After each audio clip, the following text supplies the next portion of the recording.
妈，难道只有玉龙是你的孩子，我就不是吗？你回来那么久，一句都没有问过我最近过得好不好。你知道我现在过的是什么日子吗？啊！你说什么呀，佳慧？妈妈怎么会不心疼你？都是妈妈的孩子，妈妈哪个都心疼。如果那件事情不被揭穿，我是不会离家出走的。我不会抛下你们，玉龙也不会不见了。妈妈对不起你，我一直希望你能过上好日子，可是总是事与愿违。不过你放心，我会为你们打算好一切的。妈，你有什么打算啊？这个你不要管，我自有办法。不过现在首要的问题是要弄清楚你爸爸到底和这件事有没有关系。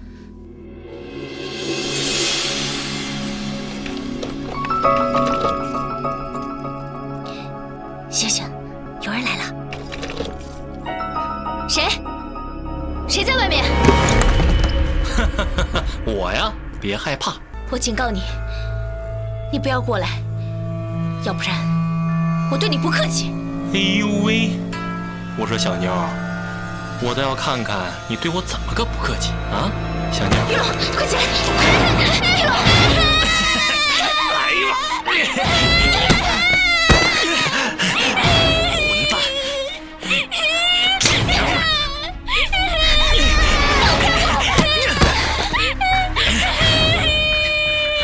好你！这个耳钉我见过。你给我等着！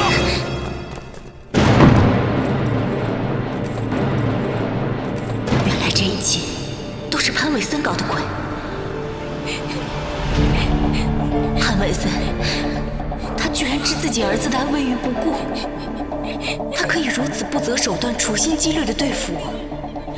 看来这次他不会轻易放过我。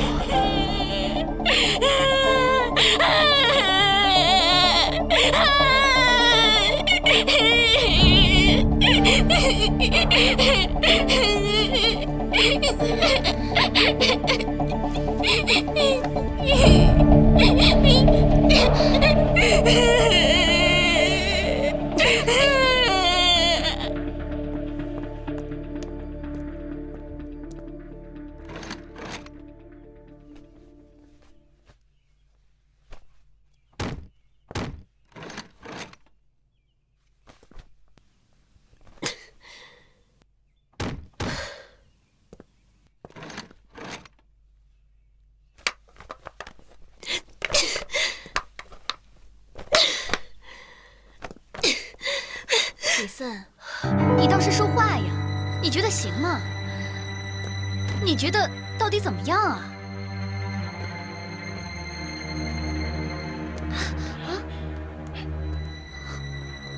不用这么小心吧？在这儿说话谁听得到？哎呀，也不知道你这么谨慎干什么。这种事情当然要谨慎一些。现在丁雅琴搬了进来，我们更得小心再小心。要是让他知道是我在对付他，那可就麻烦大了。住进来了又怎么样？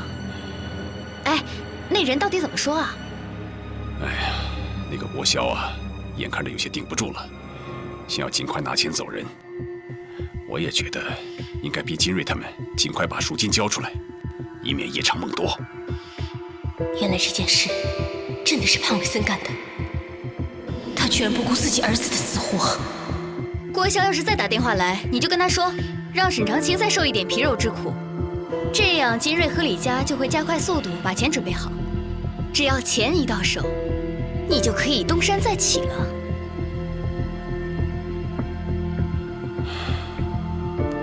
韦森，事情已经这样了，你还有什么好顾虑的？事情到这种地步，也只能这么办了。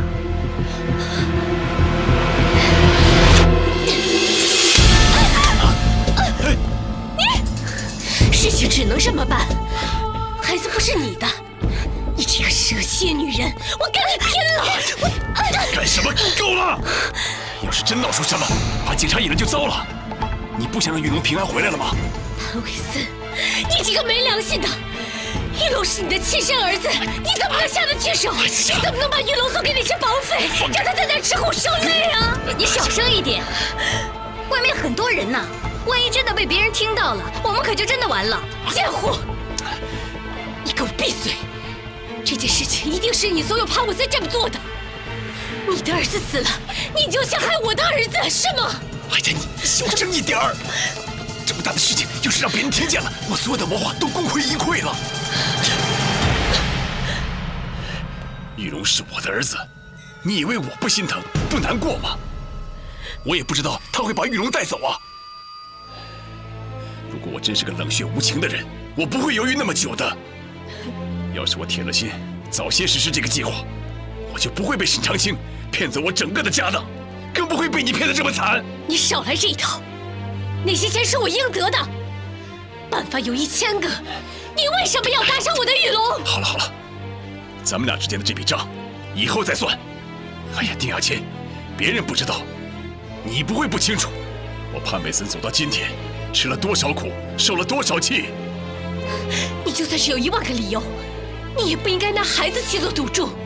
你要知道，你只有这一个儿子，万一他有什么闪失的话，那你就算是有金山，也没有人继承，你懂吗？你听我说。哎呦，丁雅听我说琴，谁说真的就没有人继承了？你也太自以为是了吧！闭嘴！赵真真，你别好了伤疤忘了疼。这点痛算什么？反正我还年轻，有的是机会。可不像丁雅琴你。哎呀，行了行了行了，现在不这样，我还能怎么样？我告诉你，如果我董事长的位子保不住，那我们什么都没有了，你们都会变得一无所有，一无所有，你懂吗？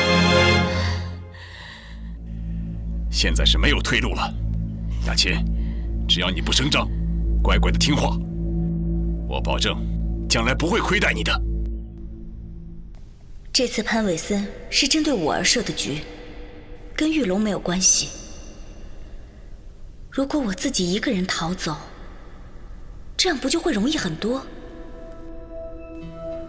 不行，不行，我们大人之间的恩怨跟孩子没有关系。玉龙还这么小，怎么能让他一个人在这里？绝对不行，我一定不能丢下他。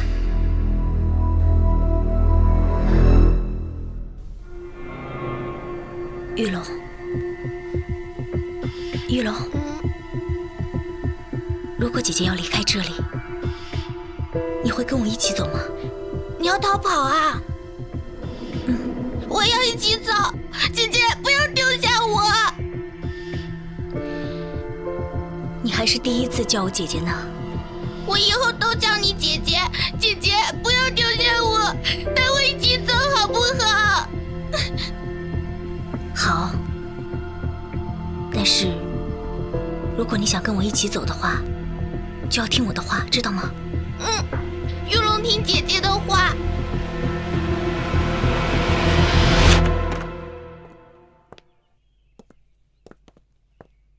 潘伟森，我想好了，你再给我2000万分手费，我们之前的账呢，就算是一笔勾销。今天的事情，我就当是没有看见过，也没有听见过。哼，丁雅琴，你别狮子大开口。上次你卷走我这么多的股票，现在还好意思开口要2000万？哼，怎么你不同意吗？哼，你别忘了，只要沈长清一死，他所有的家当可都是你的。2000万，那只是一个小数目。我现在没那么多钱。再说了，就算我愿意给你，那也要等到事情成了之后。哼。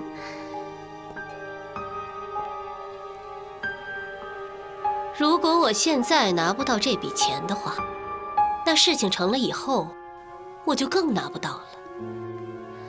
潘伟森，我们都爽快些，要么你答应我的条件，要么我找金瑞他们去要，你自己看着办吧。你，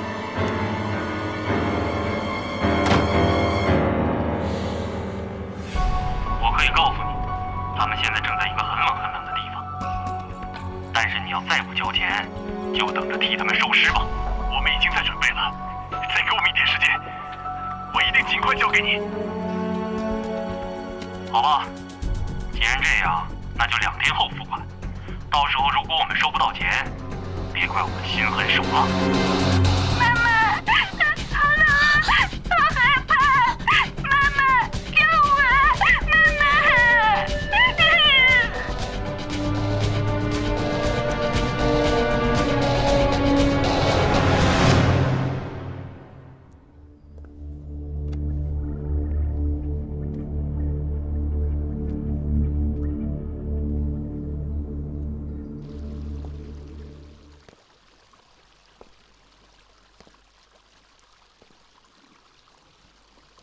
看来这件事情跟潘伟森脱不了干系。这件事一定是潘伟森做的局。看丁雅晴的表情，赵真真肯定也有份。那我们现在应该怎么办？是啊，难道你们都没有听到吗？在刚刚的电话声音里面，隐约有火警的声音。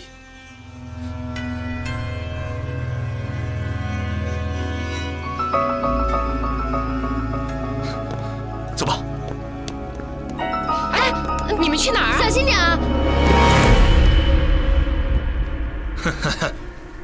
开饭了，吃好吃的。今儿的菜呀，可好吃了，有肉。这样，我给你解开，让你们开心的吃饭。来。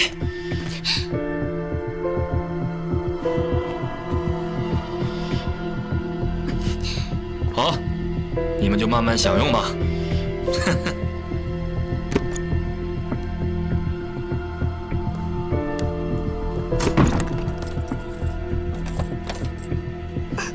没事了。这个饭菜不能吃，玉楼。为什么？你听姐姐跟你说，我知道你现在很饿，但是一会儿等我们逃出去了，姐姐就给你买好多好多好吃的，你先忍一下。还有，一会儿不管发生什么事情，你都要听姐姐的，知道吗？好，那现在就假装晕倒。非常好。如果要是姐姐没有叫你起来的话，你就不要起来。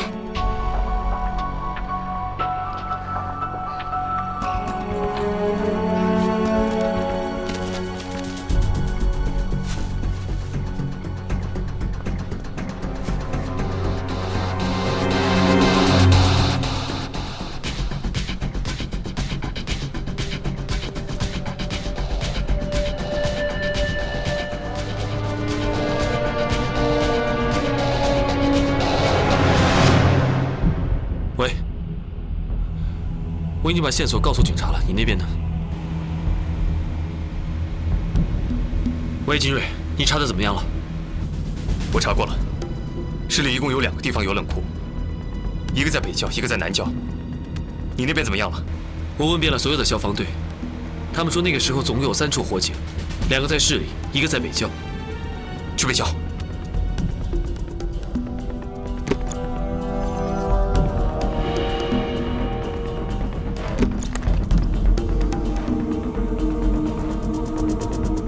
哎，睡着了吗？哎。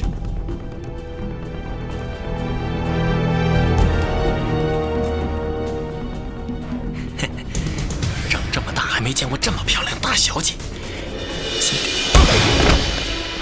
玉龙，快跑，快起来，走。别跑！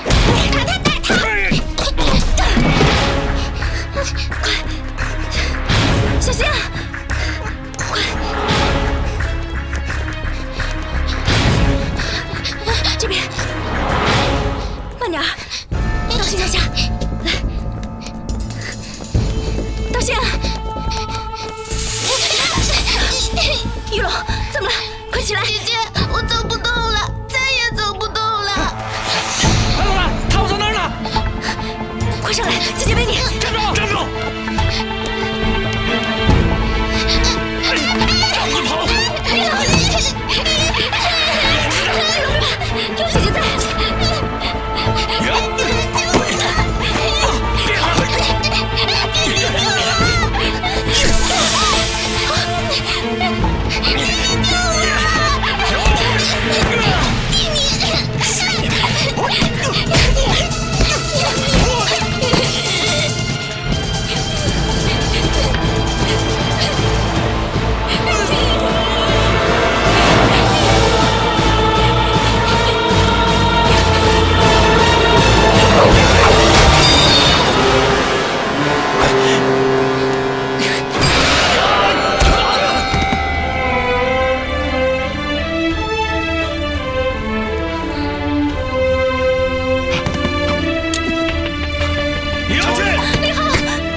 护士小姐，林浩呢？林浩他怎么样了？躺下，长青，林浩没事，别担心，林浩不会有事的。医生正在那边抢救，他身体那么好，一定不会有事的。都是因为我，都是因为我。如果他要是……长青，什么都不要想了。我向你保证，他一定不会有事，你知道的。我从来没有骗过你，你也赶快好起来，然后看着林浩康复，这样子你们就可以在一起了。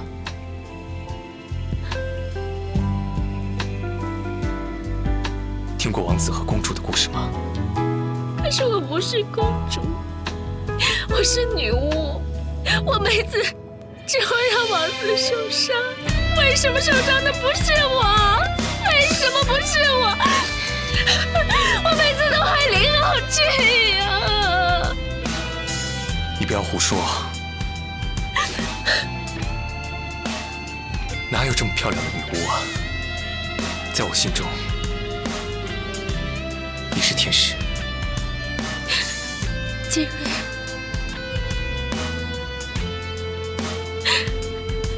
谢谢你，我知道你一直都对我很好，可是我欠你的太多太多了，恐怕没有办法还给你了。如果有来生的话，我一定会报答你的。对不起，真的对不起。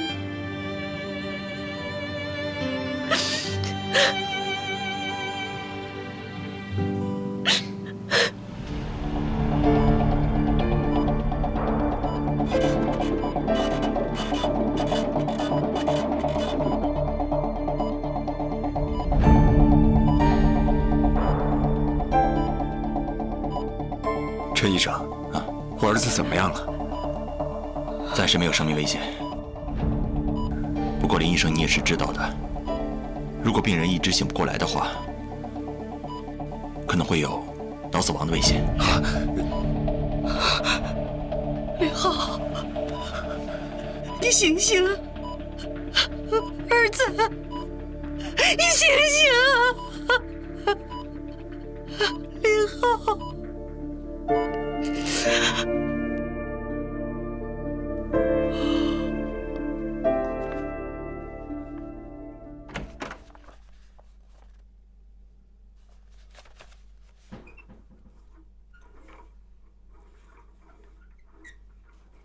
哎，金总，你怎么来了？你自己身上不是有伤吗？哎，没事，我来看看长青。长青没事儿，就是受了点小伤，只是这几天担惊受怕的，也没怎么睡觉。要不你陪他，我先出去。嗯。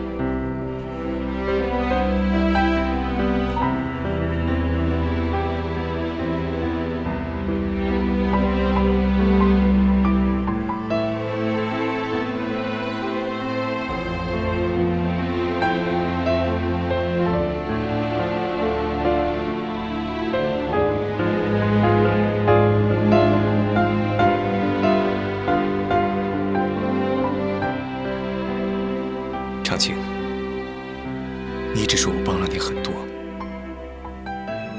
要还我的情，其实很简单，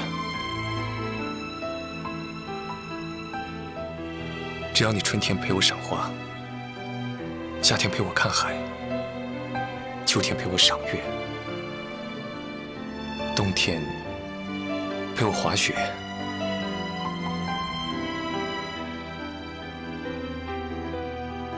这样你欠我的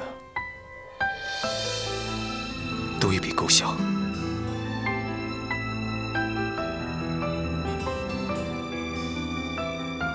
我真是个傻子，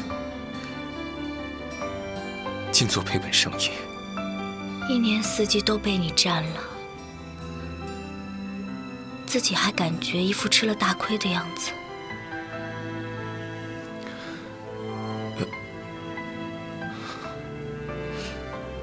金瑞，你可真当得起奸商二字啊！长青，你醒了？一只蚊子一直在我耳边嗡嗡嗡的叫个不停，想睡也睡不着啊。你有没有不舒服？要不要我给你叫医生？我没事儿。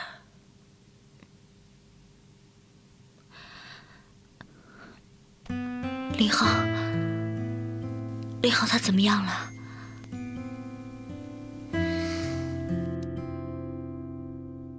放心吧，他的家人已经为他请了世界权威的脑科医生动手术，现在已经没有生命危险了，只是还没醒过来。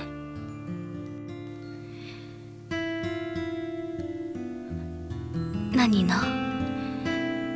你的腿要不要紧啊？没事的，别担心。你们两个都没事就好了。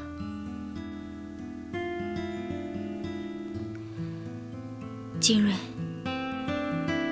谢谢你。可是，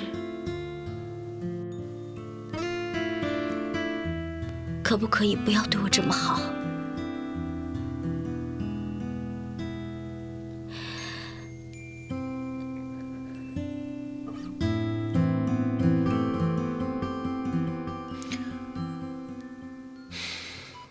大姐，别担心，那个脑外科专家可是世界有名的，林浩的手术又非常的成功，他一定会没事的。林浩，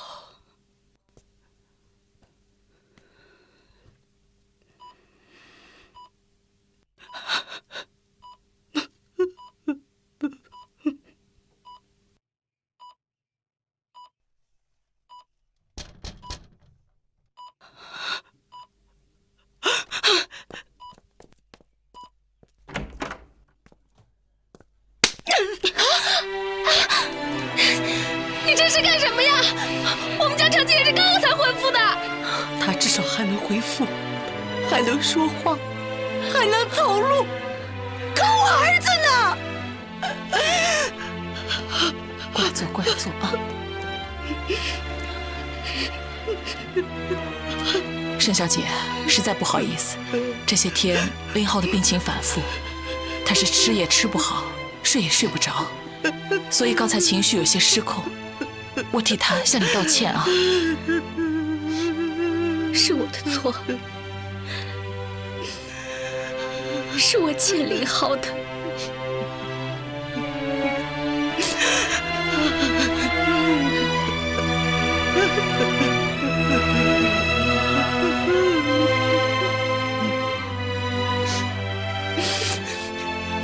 阿姨，对不起，让您承受这样的痛苦。你走吧，我不想看见你，林浩也不想见你。你走啊！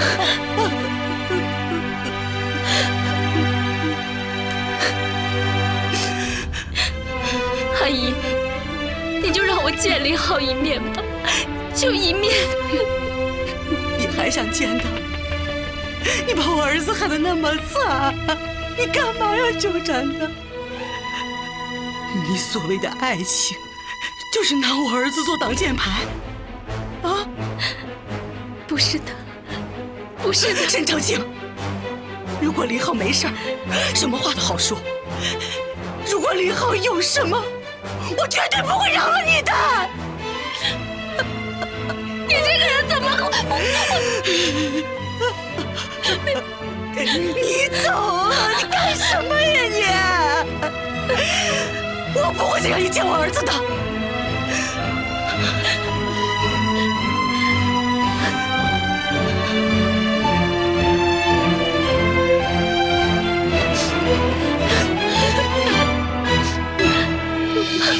阿姨，阿姨，我求求你，就让我见林浩一面，真的只有一面，见完他我就走。天哪！我儿子到底犯了什么错呀？你要这么折磨他呀？他还这么年轻，还有大好的前程，可如今他在医院里生死未卜。你这个害人精，你干嘛要纠缠他呀？你让我这个做妈妈的可怎么活呀？你关起来。对不起。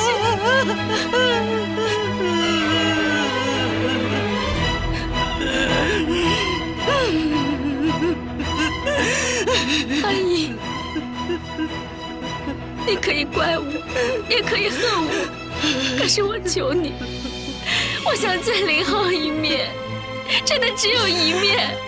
他是因为我，都是因为我，我求求你了，我死也不会让你见到他。对不起。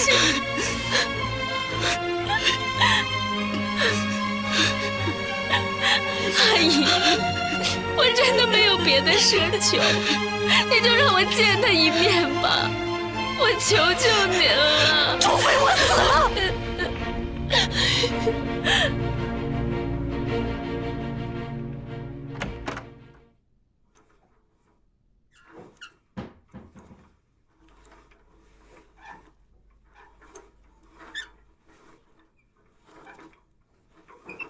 长青，你的腿受伤了，就不要来看我了。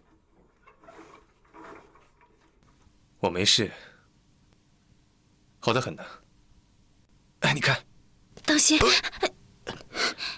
哎呀，你看看你，让你不要逞能，你还是赶紧回去休息吧。我听李佳说，你去看林浩了，你这又是何苦呢？这是我欠他的，无论他妈妈怎么对我，都是我应该承受的。直到今天，我才发现，在这个世上，最爱林浩的女人不是我，而是他妈妈。人家一个好好的儿子，从小到大一直都是那么优秀，那么孝顺。可是现在，却死气沉沉地躺在病床上，连全世界最顶尖的医生都无法保证他可以痊愈。这对于一个妈妈来说，无疑是最大的伤痛，就好像在他的心口上插了一把刀。那他也不该动手打人。我不怪他，作为一个母亲，看到儿子现在这样，肯定是没有办法心平气和地面对伤害他的人。将心比心，如果是我的话，我也做不到。你还是等林浩醒了再去看他吧，要不然也只是自讨没趣而已。可是医生说，他可能会醒不过来，都是因为我。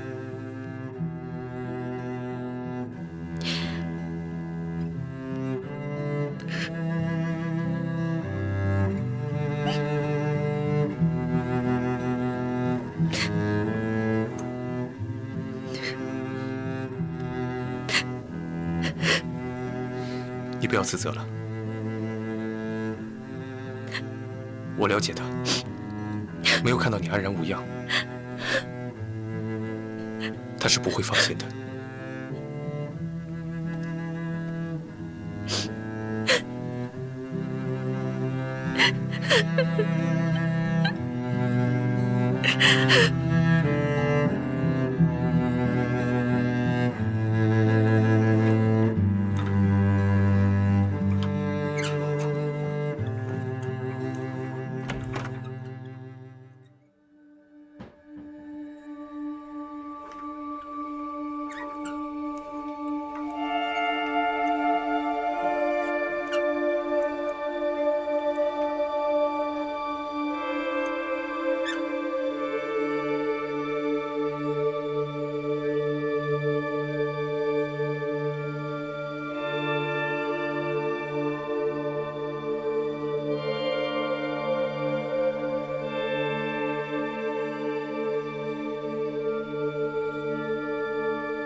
快走！怎么了？沈长清，来都来了，既然担心，为什么不进去看看他呢？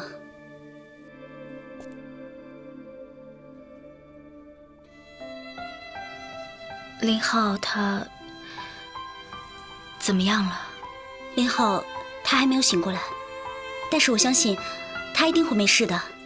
长清，今天阿姨不在，就我一个人。我希望你能常来看他。你对林浩，长清，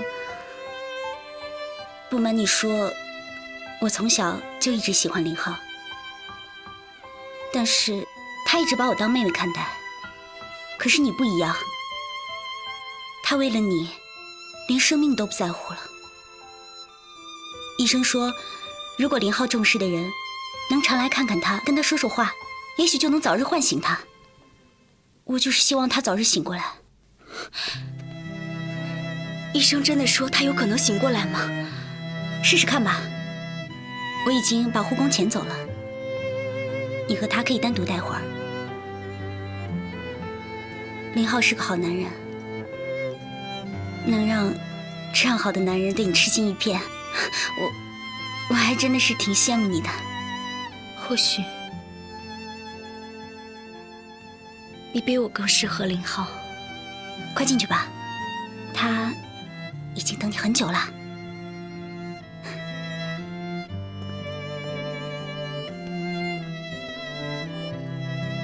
佳琪，进去吧，我帮你看着。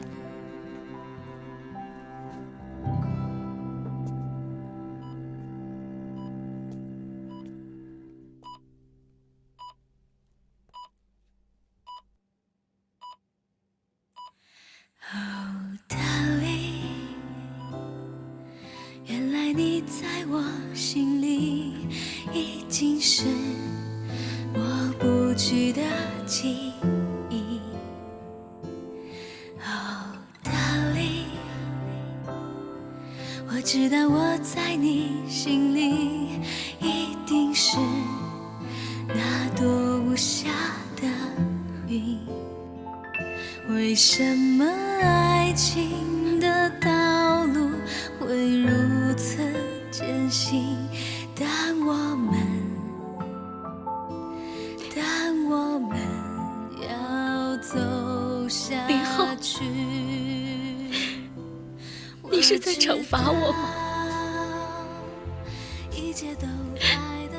我从来没没有这样害怕过。就算潘伟森对我那样，我都没有害怕过。我知道，你一定是在怪我，怪我没有坚持，对不对？可是，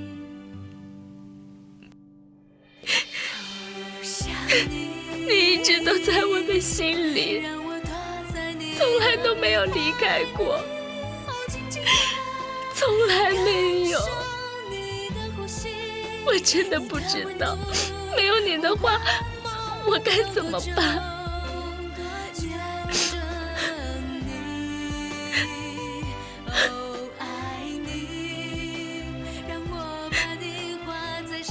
你知道吗？自从选择这条路以来，我假装坚强，故作勇敢，在一步一步完成那些目标之后，我很孤单，我好累。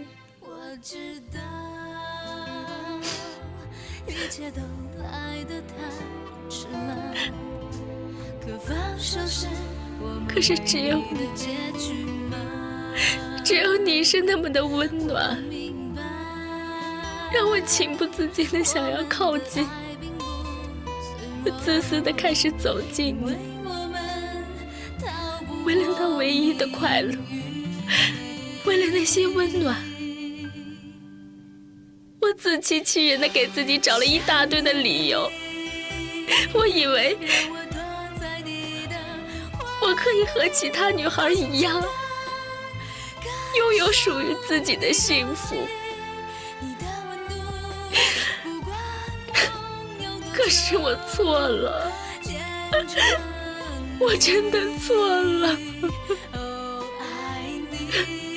我只会一次一次的伤害你，对不起，是我太自私了，对不起。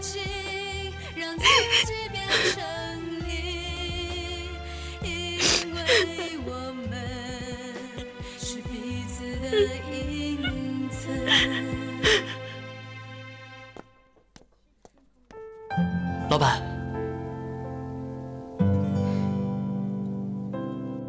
老板，我就不明白了，这沈长清他哪一点好？不够温柔，不够漂亮，更谈不上什么贤惠。我也不理解你为什么会喜欢李佳，她就是个大胖妞。她不胖，谁说她胖的？你都不知道我们的小佳佳是多么的可爱，多有女人味儿。这可不就是吗？这是所谓情人眼里出西施吗？在你眼中，样样都不合格的沈长清，在我眼中就什么都好。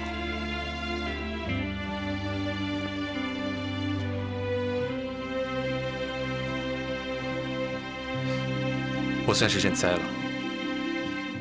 老板，林浩这次为了沈长清，他连命都搭上了。如果说林浩醒过来，你说万一沈长清跟他和好了，你怎么办啊？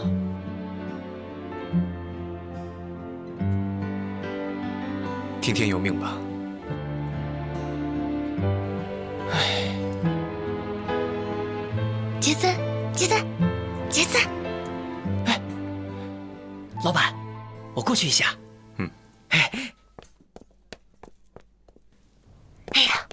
我就想问你啊，那个长青这样陪林浩，你们家老板有没有吃醋啊？没有，我们老板可没有那么小心眼儿。可是我刚才怎么发现他脸色有点不好啊？老板不是刚受过伤吗？我觉得他气色不好也是正常的。那倒也是啊。不过想想，我觉得金瑞是挺不容易的。是啊，我就从来没有见过我们老板为了哪个女人这么伤心过。